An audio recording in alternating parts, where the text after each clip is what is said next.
Dawn in Switzerland doesn't bring tranquility. It's not a promise of calm, nor a spectacle designed for admiration. Here, the light appears as an unsettling revelation, a slow unveiling of a landscape that never truly relaxes. Night doesn't vanish abruptly. It retreats cautiously, as if aware that every transition in these mountains is perilous. First, the sky barely clears. A thick grey clings to the peaks, distorting distances. The mountains are not fully revealed. They hint at their shape as if concealing something. Then the fog begins to creep through the valleys. It doesn't float, it crawls. It weaves between slopes, squeezes through narrow gorges, and leans against the forests like a heavy mass. When the light finally gains ground, it brings no relief. It brings definition. And definition in this place is a threat. The mountains appear too close together. There is no visual respite. No wide horizons. Everything seems compressed, pushed inwards. The slopes drop at angles that allow no room for error, covered in layers of rock, loose gravel, and vegetation clinging desperately. The landscape doesn't invite movement, it warns. This is not a friendly territory. It is a territory that demands constant attention. Switzerland, far from the orderly and polished image it often projects, is a rigid landscape shaped by uncompromising forces. The wind descends from the peaks with a regularity that erodes bodies and decisions. It doesn't arrive as an occasional gust. It settles in. It strikes again and again, draining heat, drying surfaces, altering trajectories. The cold doesn't burst in all at once. It seeps in, first into the air, then into the muscles, finally into the will. Here, nature doesn't need dramatization. Its drama lies in the daily grind. Sudden changes in weather disrupt the balance in a matter of minutes. A slope stable at dawn can become slippery by midday. Fog erases landmarks, flattens contours, turns 100 meters into a dangerous unknown. In this environment, not seeing doesn't mean ignoring. It means being exposed. Every step is a decision. Every decision has a cost. The territory is organized into vertical layers that impose different rules. In the valley bottoms, the air is heavier, laden with moisture. Rivers collect sediment and patiently push it along, carving gorges and slowly reshaping the landscape. There, life thrives. Where there is steady water, there are plants. Where there are plants, there are herbivores. And where there are herbivores, vigilance never ceases. In these lower areas, the terrain seems more accessible, but it's deceptive. The ground can be saturated, soft and treacherous. A miscalculated step doesn't always end in a fall, but it can rob you of energy. And in this place, losing energy means losing margin for error. Higher up, the middle slopes support dense coniferous forests. Here, the light fragments into irregular beams that filter through the branches. The ground is covered with dry needles, damp leaves, and fallen trunks. Sound is muffled. A movement can go unnoticed, or betray itself at the worst possible moment. In these forests, visibility is limited. What isn't seen is intuited, and what is intuited forces a reaction before confirmation. Walking fast is a risk. Walking slowly is too. In the highest areas, alpine pastures stretch like a taut skin over the rock. They appear open, even tranquil, but they conceal constant dangers. Beneath the grass, there may be loose gravel. Beneath the gravel, emptiness. Here the wind reigns supreme. It is not just another element of the landscape. It is a force that dictates when to advance, when to stop, when to expend energy simply to stay afloat. Higher still, the exposed peaks offer an almost barren world. Stone, ice, cold air. There is no real refuge, only endurance. The organisms that reach this point do so not for comfort, but out of necessity. The temperature can vary by more than 10 degrees in just a few hours.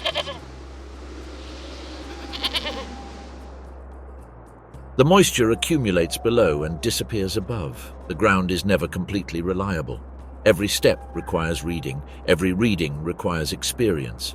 In this environment, improvisation doesn't last. The meltwater rivers crisscross the landscape like active scars. Their water is so cold that the body reacts before the mind. In some stretches, they seem calm. In others, they race between rocks and narrow gorges. They are unforgiving. Crossing them incorrectly is not a learning experience, it's the end. On this rigid playing field, animals don't move randomly. They follow inherited routes, invisible lines etched by generations. These routes avoid unstable slopes, take advantage of natural cover, and reduce exposure. They aren't marked on any map, but they exist, and those who don't respect them disappear from the system. Among the forests and hillsides, a presence traverses this territory with silent discipline. It needs no announcement, it wastes no energy. It moves as if every step were calculated beforehand. The grey wolf. In wild Switzerland, the wolf is not a symbol or a metaphor. It is a moving equation, a social predator that understands the terrain as a set of constantly changing variables: slope, wind, cover, distance, fatigue, and pack status. The pack doesn't move as a compact unit. It functions as a flexible structure. Some individuals advance, others observe, positions rotate, vigilance never ceases. Communication is precise and economical. There are no unnecessary sounds. Postures, head turns, and changes in rhythm convey sufficient information. The wolf knows the mountain in 3 dimensions. He knows which slopes become unstable after rain. What clearings are left exposed to the wind? What paths force the prey to slow down? It doesn't run on impulse. It runs when the terrain has already done part of the work, and this is just the beginning of their journey. The wolf doesn't move only to hunt. Much of its life in these mountains is dedicated to something less visible but equally crucial: reading the terrain before the terrain forces it to react. In Switzerland, the mountains offer no second chances, and the wolf knows it. Before approaching prey, the pack moves as if mapping its surroundings in real time.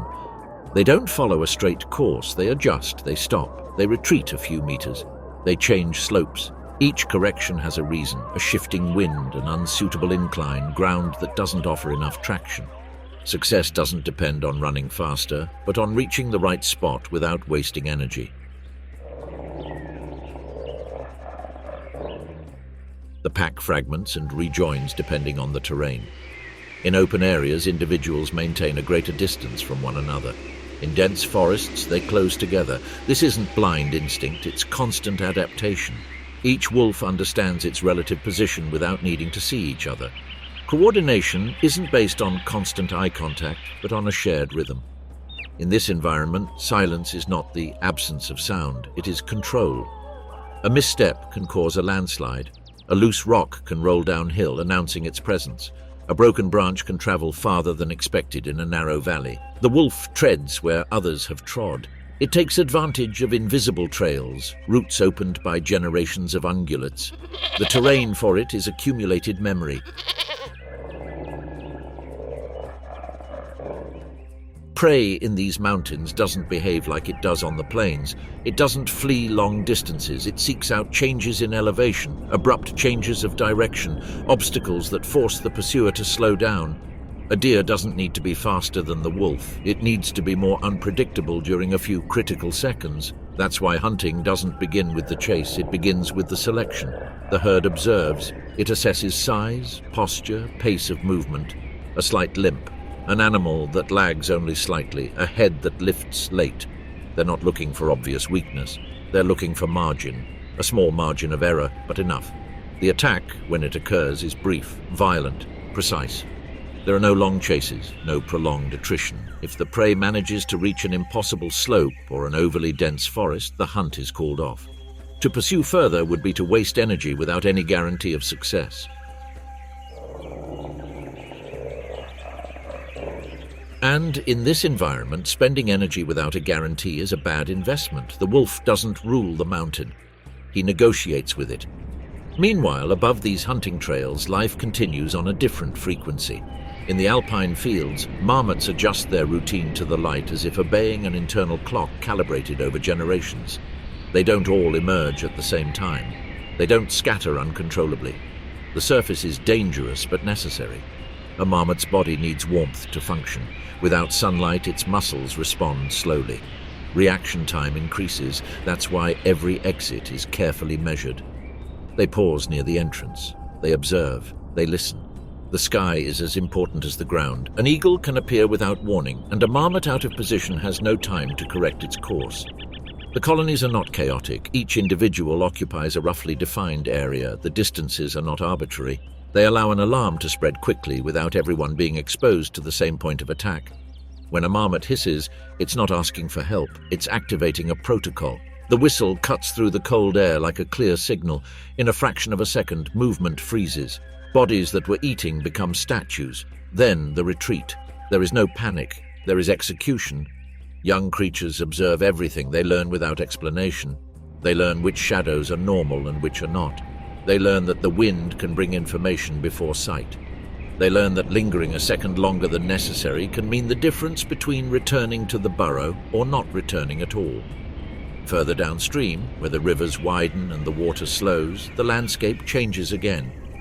Alpine lakes are not simply bodies of water. They are closed systems with their own rules. Temperature, clarity, depth, and wind determine who can stay and who can only pass through.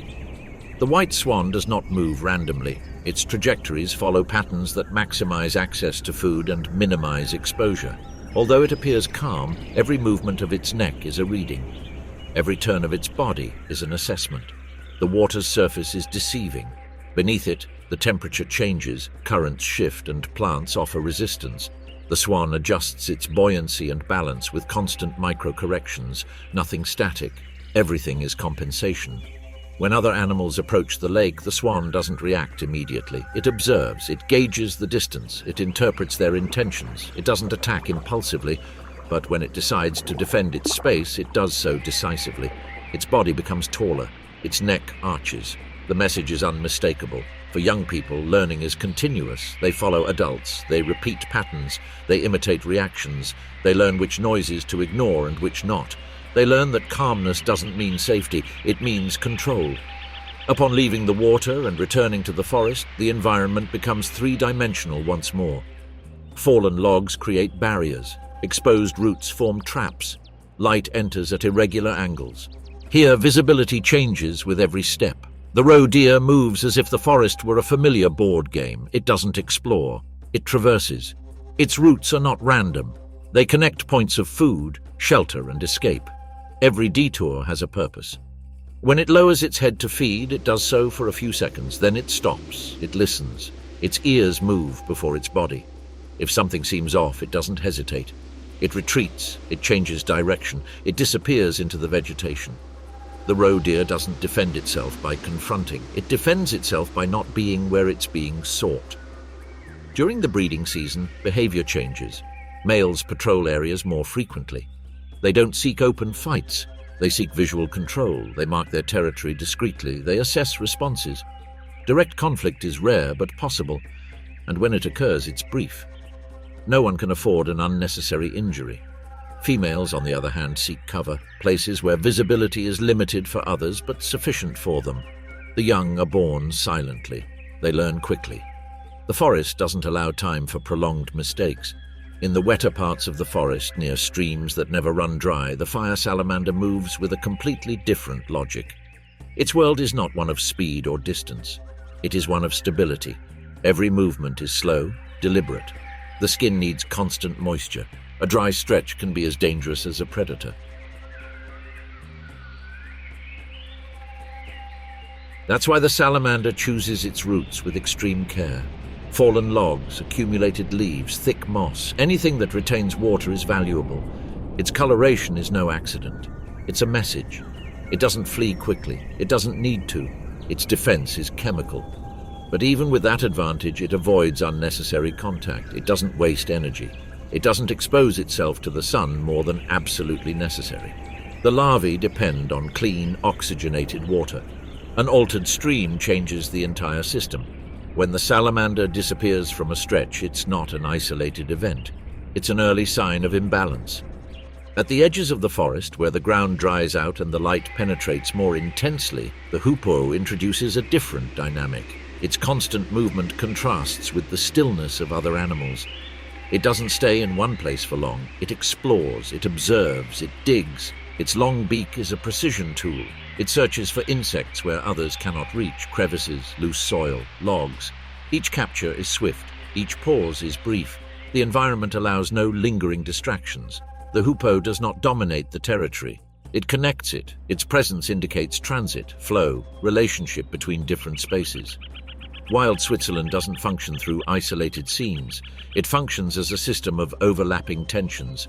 Each organism responds to different challenges, but they are all connected by the same factor. The margin for error is minimal. Nothing here happens without consequences. And while all this is happening in silence, the climate is preparing to change again.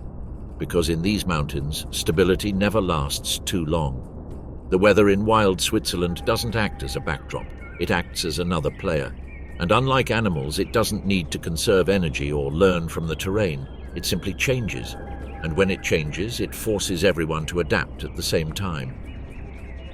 By mid-morning, the wind begins to shift. It doesn't do so abruptly. First, it becomes erratic. It blows from opposite directions in short bursts, disrupting scents, breaking patterns. For a predator, this change is critical. The trail that was clear just minutes before is now fragmented. The air no longer carries clean information, but rather mixed, confusing signals. The wolf senses this change before its prey, not just because it has a better sense of smell, but because it depends on it. The pack slows its pace. It adjusts its formation. Some individuals move forward to read the wind, others fall back, covering potential approaches. The mountain, once again, dictates the rhythm. Under these conditions, a poorly planned hunt can end in a pointless chase or, worse, in a fall. The wolf doesn't need to miss many times to lose its advantage. Just once is enough. Therefore, when the wind becomes unstable, the pack prioritizes movement and reconnaissance over attack. It moves towards areas where the terrain compensates for the loss of information, slopes that force the prey to expose itself, narrow corridors, and natural passes between hillsides. The territory is not used uniformly. Some areas act as natural traps, while others are systematically avoided. A narrow gorge might seem like a good place to close the distance, but it can also become a dead end if the prey turns at the right moment. An open meadow offers visibility, but it leaves the pursuer too exposed.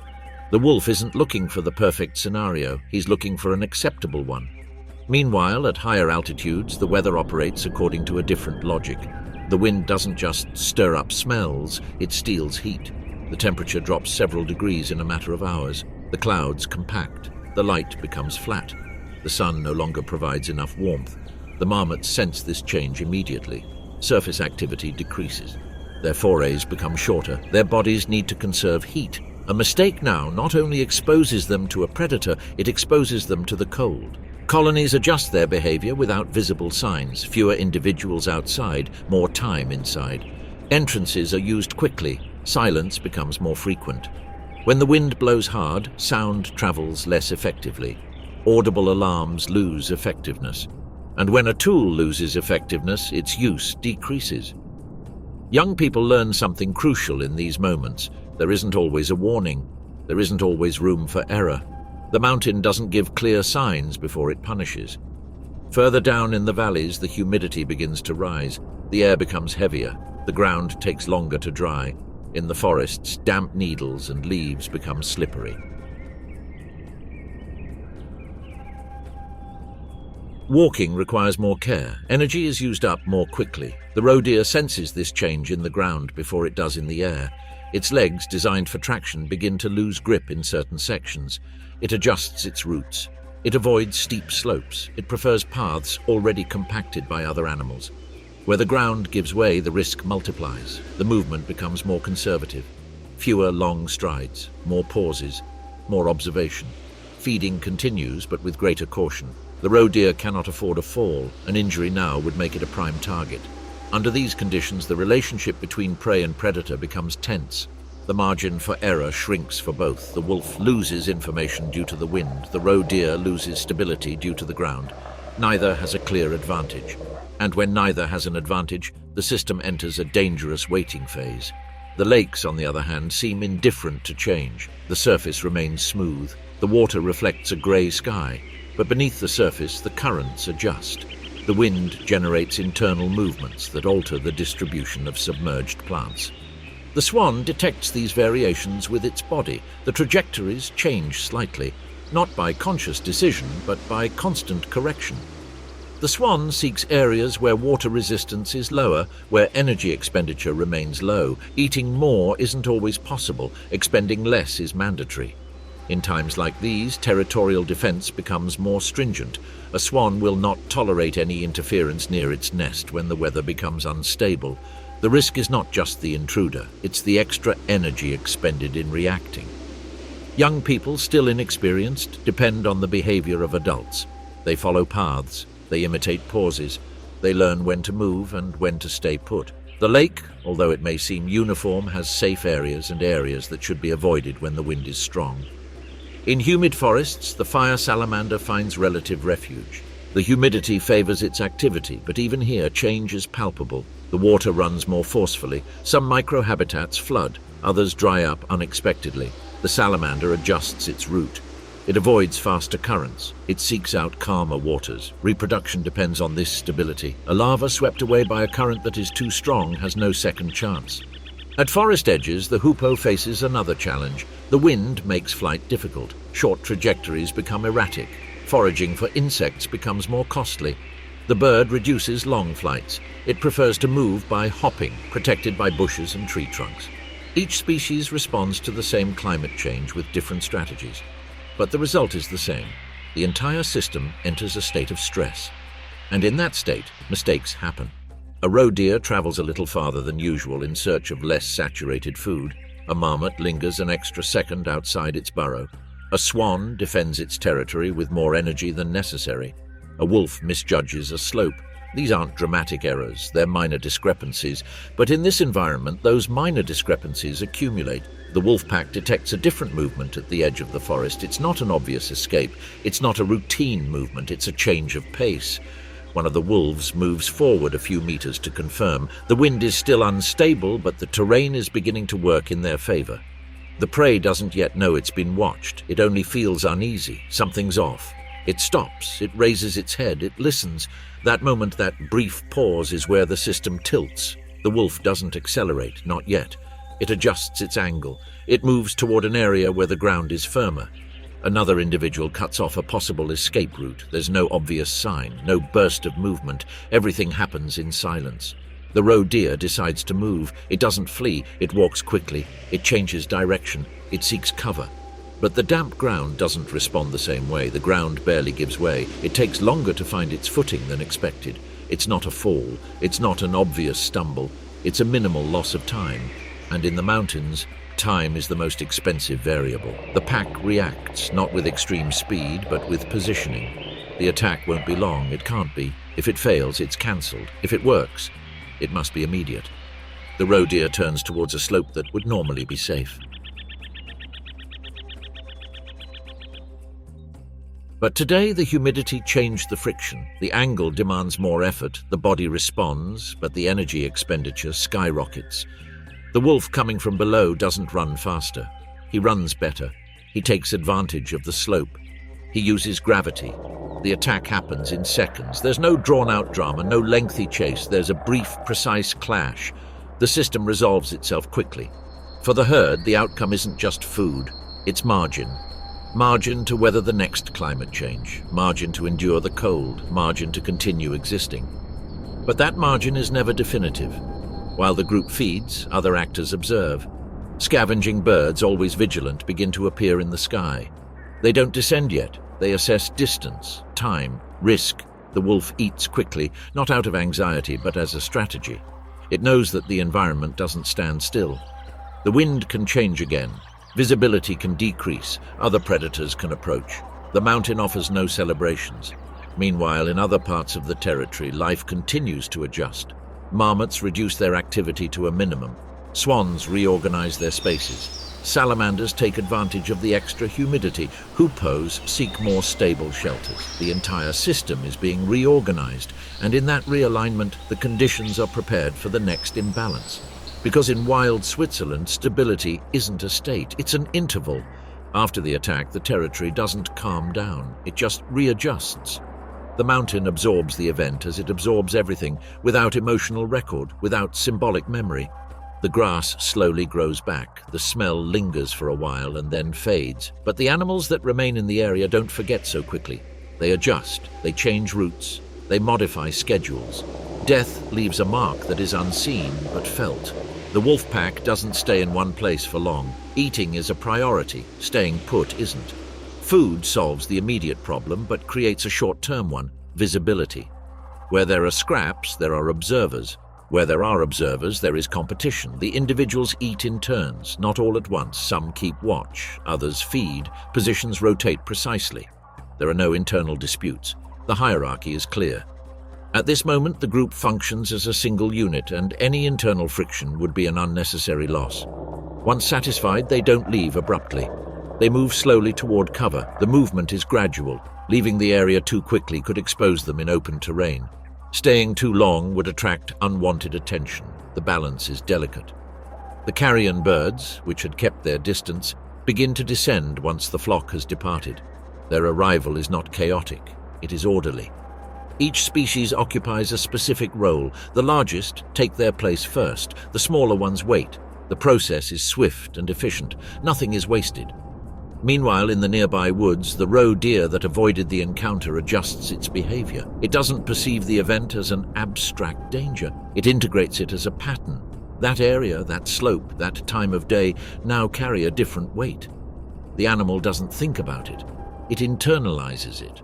During the following days, reduce travel in similar areas, prefer longer but more predictable routes. Energy expenditure increases but risk decreases. It's a constant trade-off. Females with young take extra precautions. They move around less and stay in areas with dense cover. Food may be less plentiful, but the reduced visibility works in their favor. In these forests, not being able to see far can be an advantage if you know where to hide. In the alpine fields, marmots cautiously emerge once the wind stabilizes. The sun reappears intermittently. Their bodies crave warmth. They venture out more frequently but remain brief. Younger marmots observe the adults before leaving their burrows. Learning continues, even in seemingly calm moments. The system never stops educating. In the lakes, the surface reflects the sky more clearly once again. The wind dies down. The internal currents soften. The swan resumes wider trajectories. Feeding becomes more efficient. The body regains its rhythm. But the memory of the change persists. The pairs maintain stricter vigilance. Routes closer to the shore are used more frequently than open areas. Caution is not to be abandoned immediately. The lake, like the mountain, does not forgive prolonged distractions. At the edges of the forest, the hoopoe becomes more active. The damp ground exposes more insects. Its beak finds food more easily. Its movements become more frequent but always fragmented. The light still enters unevenly. The bird moves as if its surroundings might suddenly close in. Nothing here is taken for granted. The salamander, aided by residual moisture, expands its nocturnal range. It explores areas that were previously too dry. It moves more freely, but without abandoning its protective instincts. The skin remains a delicate boundary. Hydration is paramount. Each species finds a momentary advantage in the wake of climate change, but those advantages are temporary. The system doesn't permanently favor anyone. And then, as always happens in these mountains, the weather hints at another turn. The clouds are returning from the west, not violently, but with increasing density. The air grows heavier. Visibility begins to decrease. The light flattens again. The temperature drops slowly, without any sudden warning. The mountain is preparing for another adjustment. The wolf pack detects the change before becoming trapped in unfavorable terrain. It moves toward familiar areas, safe routes that allow movement even with reduced visibility. They are not looking to hunt now, they are looking for a position. Under these conditions, hunting becomes a high-risk endeavor. The wet terrain, fog, and reduced sensory information increase the likelihood of error. The group prioritizes cohesion. Staying together is more important than attempting an uncertain catch. The wolf understands something fundamental. Not all opportunities should be taken advantage of.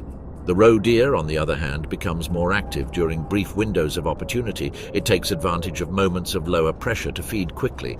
Then it retreats. The body learns to operate in short bursts. Eat, move, hide, repeat. The marmots reduce their activity again. The cycle contracts. Outings become scarce. The body enters conservation mode. The swan adjusts its posture and orientation. It shelters from the wind. It reduces long movements. It stays close to areas of vegetation that offer visual anchorage. The lake becomes quieter. The hoopoe seeks refuge early, flight becomes difficult, cavities become valuable. The bird disappears from the open landscape for hours. The salamander remains active, but with shorter routes. Humidity is favorable, but the drop in temperature imposes limitations. The entire system enters a contained state, and in that state the tension doesn't disappear, it builds up. Because when visibility decreases, risk is not evenly distributed. Some gain cover, others lose their bearings, some predators benefit, others are neutralized. The fog in these mountains is not just a visual phenomenon, it is a redistribution of power. A predator that relies on sight loses its advantage, one that relies on smell gains. Prey that needs to see far becomes vulnerable, prey that relies on nearby cover benefits. The wolf, though effective, is not invulnerable. The pack adjusts its pace, it moves closer together, it avoids separations. The mistake of one individual can jeopardize the entire group. And while this is happening, other wolves in neighboring territories sense the change. Territorial boundaries are not fixed lines. They expand and contract according to pressure. A group weakened by climate or lack of food becomes permeable. Encounters between packs are not always violent. Often they are silent assessments, new tracks, fresh markings, prolonged absences. The patriarch of a rival pack doesn't need to see the other. It's enough for him to notice that he's not there. And that absence can trigger movement. Wild Switzerland isn't defined by constant, large-scale clashes. It's defined by these quiet decisions that shift the balance without fanfare, a detour, a delay, a missed opportunity. Each block in the system pushes the next one, and as the weather continues its course, preparing the ground for a new turn, the dominant feeling is not one of calm, but of anticipation. Something is about to change again, not because someone decides it, but because here stability is always temporary. The fog doesn't arrive as an isolated event. It settles in layers, as if the landscape were slowly being covered by a second skin. First it blurs the distant edges, then it flattens the relief. Finally, it reduces the world to a few visible meters. In that compressed space, everything changes. Sounds behave differently. A footstep may seem close when it isn't. A creek can travel farther than expected. Echoes bounce between hillsides and trees, distorting directions. For animals that rely on clear landmarks, fog doesn't just obscure, it confuses. The wolf pack reduces the distance between individuals, not out of fear, but for efficiency. Cohesion allows for quick correction of mistakes. A wolf that gets too far ahead in these conditions can lose visual and olfactory contact in seconds, and an isolated wolf is vulnerable even to prey it would normally avoid. The group moves with a slow, almost measured pace. Each stop is a moment of reflection. The damp ground reflects little sound. The rocks, covered in condensation, become slippery. The forest, saturated with moisture, softens footsteps but also conceals uneven terrain. The wolf treads where others have trod. It follows tried and tested paths. It avoids steep slopes. It doesn't seek an advantage. It seeks not to lose it. In this environment, active hunting is almost entirely suspended. Not because there's a lack of hunger, but because the potential cost outweighs the benefit. A failed attack could result in injury. And an injury here is a deferred sentence. The prey also changes its behavior. The roe deer moves less, but when it does so with determination. It prefers short movements between known shelters. The dense forest becomes an ally. The fog reduces the visual advantage of the pursuer. The roe deer doesn't need to run far, it needs to disappear quickly. The body remains tense, muscles are ready for a sudden turn.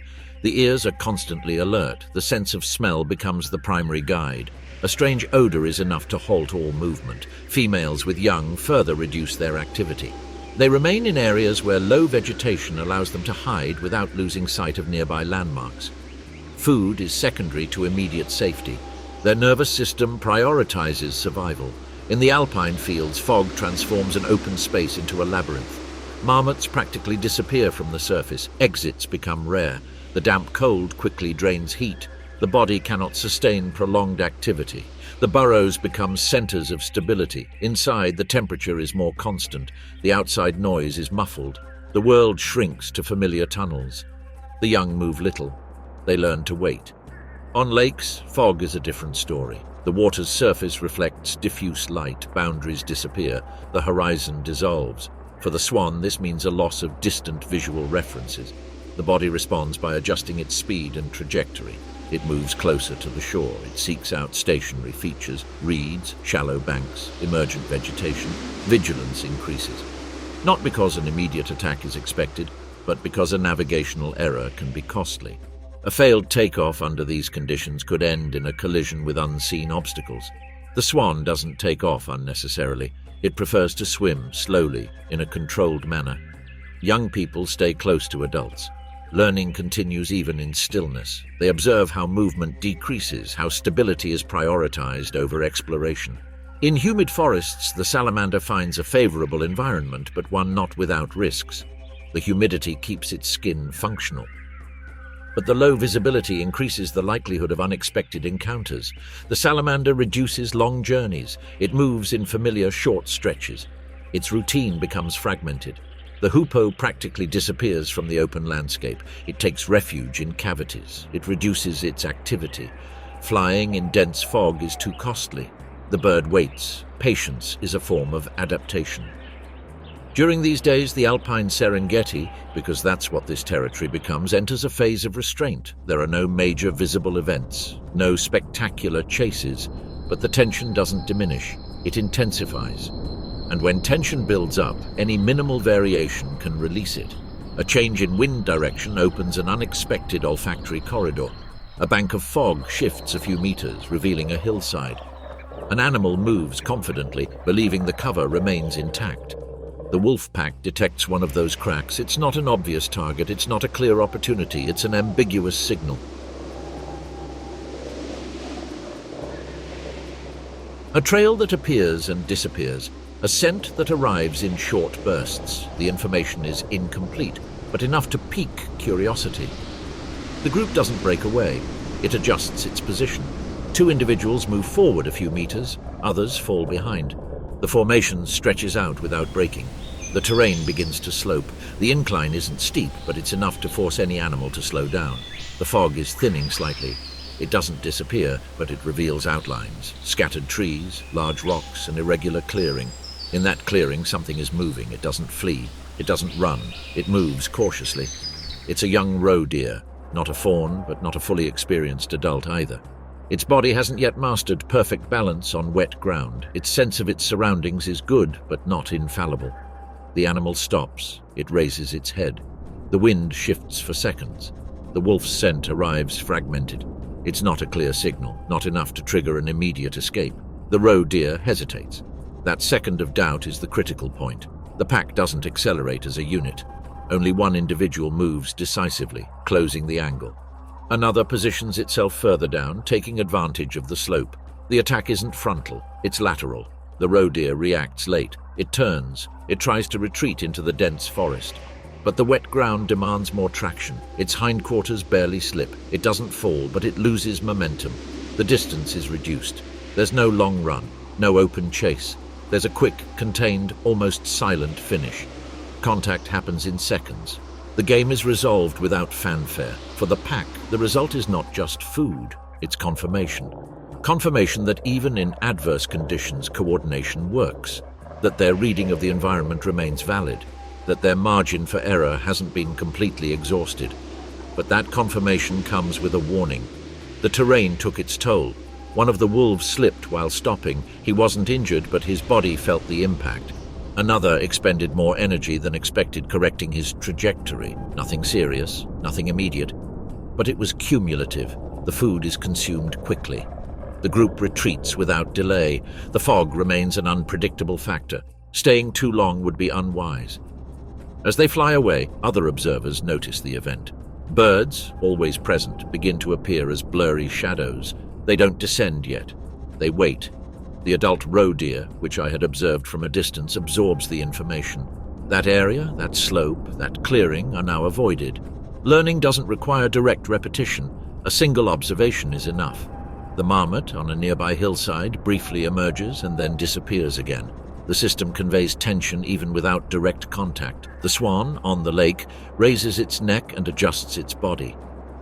Something in the air has changed. It doesn't know what, but it adjusts its posture. The response is automatic. The salamander retreats beneath a deeper trunk. The ground vibrates differently. The humidity carries information. Everything makes sense. And in that simultaneous response, wild Switzerland reveals its true nature. It is not a collection of independent scenes. It is a network of interconnected reactions. Nothing happens by itself. The fog begins to dissipate slowly as evening falls, not all at once, in layers. The light returns fragmented, the shadows reappear. And with them, new decisions, because when visibility returns, the territory reopens, and with it, the possibilities return, and the risks. When the fog begins to lift, it doesn't do so like a curtain parting. It unravels. First, it reveals fragments. A hillside here, a group of trees there, a line of rock that wasn't there before. Visibility returns piecemeal, and this partial return is, in many ways, more dangerous than the fog completely disappearing. Now the terrain promises options, but not all of them are real. The wolf pack advances cautiously. The recent meal relieved the immediate pressure, but didn't eliminate the need for calculation. The body still remembers the effort, the unstable footing, the extra expenditure of energy. Every muscle responds, but with a fresh memory of its limits. The group doesn't disperse. It maintains a flexible formation, adjusting its distance according to the openness of the terrain. Where visibility improves, they spread out slightly. Where it closes in again, they close in. The movement is fluid, almost imperceptible, as if the herd were breathing with the landscape. The wind is stabilizing slightly. It's not a clean wind, but it's stopped rotating erratically. The scents begin to travel with greater consistency. For the wolf, that means the recovery of an essential tool, not an absolute advantage, but a reference point. Reading the environment becomes more accurate. Under these conditions, the territory is reconfigured once again. Areas that were avoided during the fog become passable again. Natural corridors reappear. Inherited routes regain their meaning. But this return to normal is deceptive, because animals don't go back exactly to where they were before. They all carry recent adjustments, fresh memories, small overlapping behavioral changes. The adult roe deer that survived the previous lockdown doesn't return to its old routine. It alters its schedule. It prefers to move around when the light is full, even if that means greater visual exposure. The clarity now gives it something the fog took away: anticipation. The dense forest remains a refuge, but it is no longer the only one. The roe deer learns that too much cover can become a trap if it limits escape options. It alternates, it goes out, it goes back in, it tries. Females with young maintain conservative patterns. They move little. Food is secondary to protection. Young bodies would not withstand a prolonged flight across uneven terrain. The decision is clear: less risk, even if it costs energy. In the alpine fields, the marmots slowly resume activity. Their emergence is not simultaneous. One individual appears first. It observes, it listens, it pauses, another follows minutes later. The system reactivates in layers. The sun warms the air enough to activate cold muscles. The body responds. The ground is used again, but with the accumulated caution of difficult days. The young people stay close to the entrances. They don't stray far. They learn that the return of light doesn't mean the absence of danger. On the lakes, the swan resumes its wider flight paths. The reflection of the sky is defined once more. The body finds stability, but vigilance is not relaxed. The recent change has left its mark. Now routes are chosen with a greater margin of safety. Couples maintain a controlled distance from other individuals. They don't seek conflict. They seek predictability. Energy stability remains a priority. In humid forests, the salamander reduces its nightly movements as humidity drops slightly. The body needs constant balance, explore less, conserve more. Temporary abundance does not eliminate the need for care. The hoopoe reappears at the forest edges. Its movements are once again visible. The still, damp ground makes it easier to find insects. The bird resumes its fragmented routines, moving between clearings and shelters. Activity returns, but not with the same confidence as before. The entire system seems to be readjusting towards a middle ground. But in wild Switzerland, middle grounds rarely last. In the distance, in a neighboring territory, another wolf pack detects subtle changes. Recent tracks, new markings, temporary absences. The boundary between domains becomes blurred when climate and pressure disrupt their constant presence. There is no immediate invasion, there is observation. A young nomadic wolf roams borderlands. It's not looking for a fight, it's gathering information. It sniffs out scent markings, it listens to silences. The absence of a recent roar can be more telling than its presence. The main herd senses this indirect pressure. They don't see the intruder, but they detect changes in the territory's pattern, markings that weren't there before, tracks that don't match. The message is clear: someone is measuring. And when someone measures, they are evaluating possibility. The response isn't immediate aggression. It's about reinforcing presence, clearly marking territory, adjusting routes to cover key areas. Not to fight, but to make it clear that the space isn't empty. The wolf does not defend with constant confrontation. It defends with persistence. Meanwhile, the prey feel the mounting pressure. They don't distinguish between one herd and another. They only perceive that the risk is increasing. The roe deer reduce unnecessary movements. The marmots huddle closer to their burrows. The swan maintains a high level of vigilance. The entire system becomes more conservative. This increased general caution reduces hunting opportunities. Prey availability becomes more fragmented. The wolf knows this. The margin afforded by the last catch is not infinite. The balance becomes fragile, and then, as always happens in these closed environments, an external factor intervenes again. The temperature is starting to drop more sharply. It's not a passing fluctuation, it's a sustained change. The nights are getting colder, the ground is losing heat faster, nighttime moisture is freezing on exposed surfaces, autumn is advancing. This change isn't immediate, but it's inexorable. Each slightly colder day affects metabolism, food availability, and behavior. Plants reduce their growth, insects decrease their activity, herbivores adjust their diets, predators face greater competition for fewer resources. The system is entering a critical transition phase. For the wolf pack, this means tougher choices. Not all prey will be accessible, not all routes will remain safe. The energy expenditure for movement will increase. The cold is unforgiving to malnourished bodies. Internal hierarchy becomes more important. The strongest individuals take on more demanding roles. Young people learn quickly or risk being exposed. There is no room for prolonged inefficiency. The roe deer begins to build up reserves. It feeds whenever it can, even in less than ideal conditions. Its body is preparing for a tougher period. Its routes are shortened. Energy is conserved. The marmots gradually reduce their surface activity. Time spent outdoors becomes a matter of careful calculation. Winter is not far off. The body knows it before the mind. The swan adjusts its diet and movement. The lake will remain a refuge, but the cold changes the dynamics. Water retains heat better than air. Staying on the lake can be advantageous, but it also demands more food. The salamander's mobility is reduced. The risk of dehydration decreases, but the cold limits activity. The balance becomes tighter. The hoopoe begins to alter its migration patterns. The environment is no longer optimal. Decisions aren't made in a day, they accumulate. And amid this gradual change, the territory becomes more competitive. Pressure on resources is increasing, margins are shrinking, mistakes are costing more. Wild Switzerland is entering a phase where every choice has more lasting consequences, and this is the true closing of the first major part of the story, not a conclusion, but a preparation. Because what's coming won't be a series of isolated events, it will be a prolonged ordeal. The cold doesn't kill immediately, it kills by attrition. Competition doesn't erupt in a single clash, it seeps into every decision. And in this landscape, compressed between mountains where there is no easy escape, the next cycle will put everything learned to the test. The mountain has already changed once, and it will change again. The arrival of autumn isn't heralded by a single clear event. There isn't an exact day when everything changes.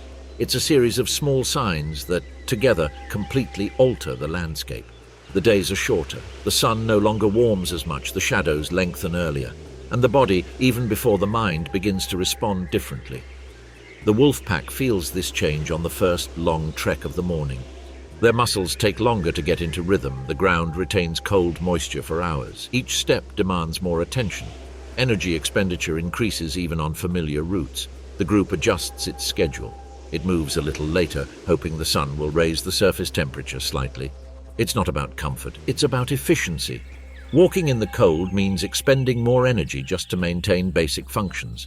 The routes are shortened, not out of fear, but out of calculation. The territory remains the same, but covering it completely is no longer profitable every day. The wolf doesn't patrol out of habit. It patrols when it makes sense. Pressure on prey intensifies indirectly, not because attacks increase, but because their presence becomes more constant. Fresh brands appear more frequently. Traces overlap. The message is clear. Space is shrinking. The roe deer responds by reducing unnecessary movement. Its body begins to store fat. Its diet becomes more selective. It's not about eating more, but eating better. It chooses shoots with higher energy content, less fibrous leaves, and areas where the effort of chewing doesn't outweigh the benefit. The movements are concentrated in specific time slots. Dawn and dusk become more important. Midday, when the cold still lingers, becomes less appealing. The animal learns to synchronize its activity with minimal heat loss. Females with young take this logic to the extreme. The growth of the young depends on sufficient reserves before winter closes off options. The mistake now isn't paid for tomorrow, it's paid for in weeks. In the alpine fields, marmots begin a gradual retreat. It's not abrupt, it's phased. Each day they spend less time on the surface. The entrances to their burrows are used as observation points, not as portals for prolonged exits. Young people who once explored more freely now imitate the caution of adults. The surface ceases to be a space for active learning and becomes a zone of risk. The body learns to conserve. When the sun appears, it's used to its fullest potential. Heat is a resource. Staying still in direct sunlight makes sense. Moving unnecessarily doesn't. On lakes, the swan faces a different kind of transition. The water begins to retain more heat than the surrounding air. Staying on the lake becomes advantageous compared to going out onto land. Water routes become more important. Feeding patterns adjust. Submerged plants change in availability. The swan explores new areas within the same lake, avoiding long journeys between bodies of water. The energy expenditure of flying becomes less efficient. The pairs strengthen their bond. Vigilance is precisely alternated. There is no room for prolonged distractions. Unnecessary conflict now would have a greater cost than it did weeks ago. In humid forests, the salamander reduces its nocturnal activity. The cold limits its movement. Humidity remains favorable, but the temperature forces longer pauses. Energy is conserved. The body prepares for a period of reduced availability. The hoopoe, on the other hand, begins to gradually disappear. Its presence becomes sporadic. Migratory decisions don't happen overnight. They are rehearsed, they are tested, they are corrected. The environment ceases to offer sufficient food on a stable basis. The entire system enters a phase where time is no longer abundant. For the wolf pack, this means that each future hunt will carry greater weight. The margin for failure is reduced. The body needs food not only to survive, but to withstand the prolonged cold that is approaching. The internal hierarchy adjusts. Younger individuals more frequently assume secondary roles.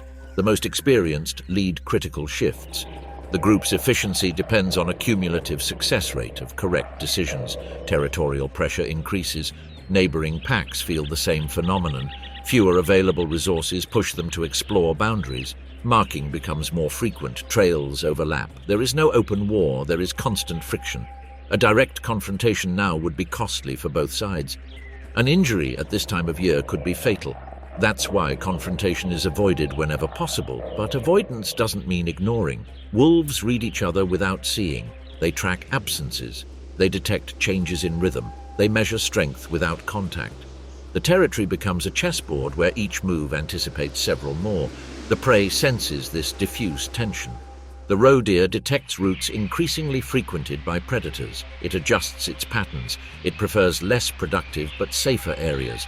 Ideal nutrition gives way to immediate survival. Marmots minimize their exposure to the elements. Their bodies enter a state of readiness. Hibernation is not a sudden event. It is a slow transition that begins long before the first day of extreme cold. The swan becomes more territorial. The stability of the lake is key to surviving the cold period. Defending a space with reliable access to food is a priority. The salamander practically remains motionless in certain sections. Movement is reduced to the bare minimum. Water balance is maintained with precision. And while everyone is adjusting, the landscape changes color. The intense greens fade. The tones turn to ochres, browns, and grays. The ground is covered with leaves. The forest grows quieter. That silence is not emptiness. It is accumulation. Every organism conserves energy, every decision becomes more conservative. The entire system prepares for a longer, less visible, but more demanding test. Wild Switzerland doesn't become more violent in autumn, it becomes more selective. Mistakes that could previously be compensated for are now amplified. A bad choice isn't corrected quickly, it lingers for days or weeks, and this is the true threshold of history.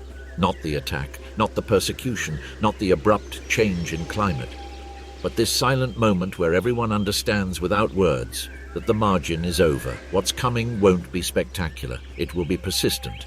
And in an environment where persistence defines survival, not all bodies will be able to keep up. The final stretch of autumn doesn't announce its arrival with violence. There are no epic storms or visible collapses. What there is something more unsettling, a different kind of normality.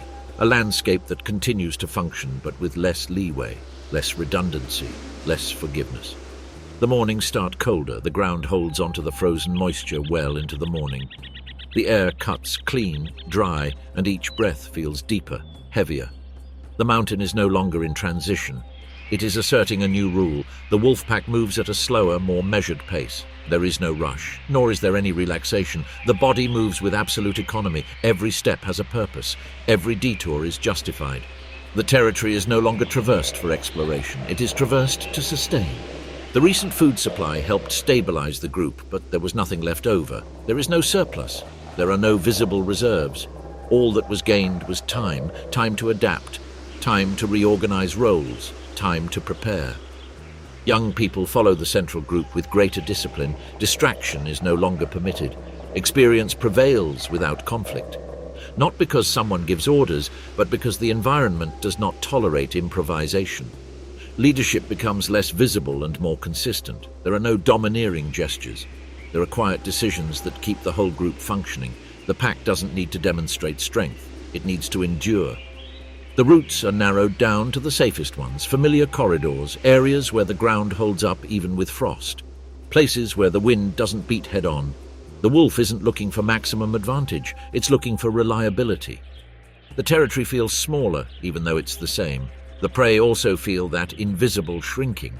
The roe deer moves with almost obsessive care. Its body has already stored all it can. Now, the priority is not to lose it. Feeding becomes secondary to the risk. The animal learns to live with less movement, less exposure, fewer mistakes. The routes are fixed. There is no exploration. There is no testing. What worked is repeated. The forest ceases to be a space of opportunity and becomes a rigid refuge with clear boundaries. Females with young no longer move except in extreme necessity. The young, now larger, imitate every decision. Learning is no longer active. It is conservative. Copying what is safe is the only valid strategy. In the alpine fields, the surface begins to empty. Marmots are rarely seen anymore. The entrances to their burrows are partially sealed with earth and vegetation. The outside world loses its relevance. Energy is stored underground. The silence on those slopes is not the absence of life. It is preparation. On lakes, the swan remains almost entirely in the water. Dry land becomes uncomfortable, cold and exposed. The lake offers thermal stability. Movement is minimal but constant. The body enters a low-energy routine. Couples stay close. There are no conflicts. There are no unnecessary displays of affection. The space has already been defined. Defending it now is a matter of persistence, not force. In humid forests, the salamander practically disappears from the surface. Its world shrinks to crevices, tree trunks, and deep layers of leaves. Its metabolism slows. Movement becomes sporadic. Every foray is measured. The hoopoe is gone. Its absence doesn't leave an obvious void. Just one less note in the system. A cog that withdraws when it's no longer efficient to remain. The entire ecosystem enters a phase of minimal expression. There are no big scenes. There are no chases. There are no crashes. But that doesn't mean calm. It means compression. Pressure builds up in every body, in every fat reserve, in every muscle that now takes longer to warm up, in every decision not to move. For the wolf pack, the challenge is no longer hunting successfully. It's staying unharmed, avoiding injuries, avoiding unnecessary confrontations, avoiding mistakes that could once be corrected but now cannot. The neighboring packs are still there. They haven't left, nor have they moved forward. They observe each other from a distance. They read each other in markings, in silences, in truncated trails. No one wants an open conflict now, but no one is giving up. The balance is fragile and tense. The territory can no longer withstand major changes. Any sudden alteration would break the system, and that is why the system becomes rigid. The mountain, which once offered options, now imposes restrictions. Margins shrink, routes are fixed, decisions are repeated. Winter hasn't arrived yet, but it's already in power. Not with deep snow or visible storms, but with something more effective: limitation. Energy limitation, food limitation, error limitation. And at this exact point, wild Switzerland reveals its most uncomfortable truth. The strongest does not survive. The fastest does not survive. The most aggressive does not survive. The one who makes the fewest mistakes for the longest time survives. The wolf does not dominate the mountain. The marmot does not escape it. The swan does not ignore it. The roe deer does not defy it. They all negotiate using the same system, and that negotiation never ends. When the sun sets behind the peaks and the temperature plummets again, the landscape seems motionless, as if everything were frozen. But it isn't. Beneath the ground, bodies breathe slowly. In the water, muscles remain active. In the forest, eyes stay open. On the mountain, roots are remembered. Life doesn't go out. It just retreats. And in that retreat, it is decided who will reach the next cycle. Because winter isn't the final enemy, it's the exam. And wild Switzerland doesn't offer second chances. Here, each season doesn't erase what came before. It builds upon it. And when winter finally closes in on these mountains, it won't come as a surprise. He will do it as a consequence.